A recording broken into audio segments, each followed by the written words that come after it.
بما ان يا بنات بقى الجو زي ما انتم شايفين كده مش متظبط، والجو طبعا قالب الدنيا كل يوم والتاني، بقى عيل قعدنا في البيت من وجع البطن والمغص. فقررنا النهارده ان احنا نعمل ايه؟ النهارده نعمل شوربه خضار. فانا النهارده بقى ايه؟ هعمل شوربه خضار باللحمه. تمام. بصوا يا بنات، اهي الزبده، البنات اللي سالوا عليها السمنه اللي بجيبها من الجزاره، اهي يا بنات من الجزاره دي. اخد بقى حته كده عشان اشوح فيها اللحمه الاول. تمام، حته صغيره مش كتير. عايزه اشوح اللحمه الاول. تمام. انا سخنت الحله دلوقتي، بقى هوطي النار عشان الحركه بتاعت التش دي مش عايزاها. تمام، ان الحله سخنت جامد. دلوقتي بقى هنشوح اللحمه. انا طفيت على السمنه شويه، كانت سخنت جامد جدا، وانا مش عايزاها سخنه للدرجه دي يعني. بس احط بقى اللحمه في الحله. تمام كده. هنا بقى هنحط دلوقتي ايه؟ السيزانو وجزرايه وطماطمايه وبصلايه، حبهان. تمام. نعزز طعم الشوربه عشان ناخد منها شوربه طعمها حلو، عشان لما نيجي نعمل نحط الخضار فيها تبقى طعمها مش شوربه البلاد تكون كويسه. تمام كده. نحطهم بقى خلاص كده، شوحنا اللحمه، مش عايزين نغمقوها عشان الشوربه ما تطلعش غامقه. كان ننزل بقى بالميه بتاعتنا. خلاص زودت الميه. نحط ملح وفلفل اسود. بسم الله. طبعا ما بتزودي ميه، بتزودي ميه سخنه مش ساقعه. تمام. انا مزوده ميه من السخان وفلفل اسود، او تسخني الكاتل. تمام كده. بس هنغطيها بقى، والنار كمان هخليها متوسطه مش عاليه عشان اغطيها كده والبخار يسوي اللحمه. بس تخلص بقى وبعدين اوريكم الخضار اللي هنحطوه. النهارده بقى شوربه الخضار هتبقى بزله وكرفس وبطاطس وكوسه وجزر. فشايفين الكوسه اللي جايباها صغنونه النهارده ازاي من السوق؟ شايفين قد ايه؟ طبعا هي عايزه تعمل محشي. شايفين صغنونه ازاي؟ شايفين؟ تحفه، جميله جدا من السوق النهارده، من عند حماده واحمد. الخضار بتاعهم ولا البتنجان النهارده كان عامل ازاي مش عايزه اقول لكم. كانت البتنجان النهارده صغنونه كده قد الكوسه. نخرط بقى احنا الكوسه. تمام. نخرطهم كده زي ما انتم شايفين.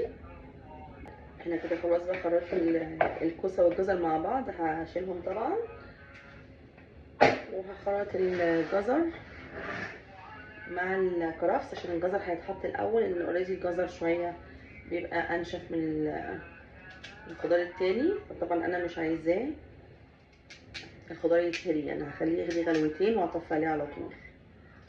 تمام كده. نخلط الجزر بالطريقه دي كده. تمام. شوربه الخضار بتبقى تحفه، واللي بيحليها طبعا هو الكرفس. شايفين حاطه كرفس قد ايه؟ اصلا شوربه الخضار من غير كرفس احنا ما بنشربهاش في اسكندريه. في اسكندريه وشوربه الخضار عملناها من غير كرفس، احنا ما بناكلهاش. لو اي حد يعني حطها قدامنا عشان ناكلها مش بناكلها. لو ما كانش فيها كرفس وكميه كبيره ما نعرفش ناكلوها. فاكهه الكرفس طبعا تحفه تحفه، في نسبه حديد يا بنات عاليه جدا. يعني عايزه اقول لكم فايدته روعه. في ناس بتجيبه وبتغسله وبتاكله كده، ان هو اوريدي نسبه الحديد بتاعته جميله جدا فيه، عامل زي السبانخ كده. خليني بقى كده اخرط الجزر وارجع. دلوقتي بقى انا هحط ايه مع اللحمه؟ هنحط الكرفس والجزر. بسم الله.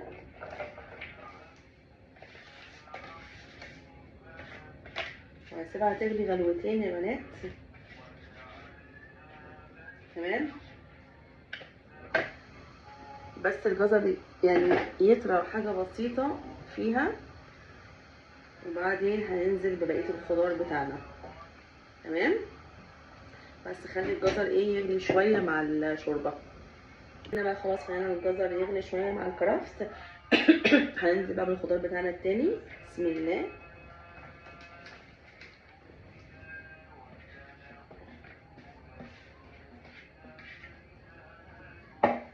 بصوا، في كوسايه ما اتعملتش. شايفين؟ نعملها. هننزل كمان بالبزلة. تمام. الخضار ده كله هيكش دلوقتي على فكرة، تفكري ان هو كتير، هو مش كتير. كل ده هيكش دلوقتي لما هيبدأ يستوي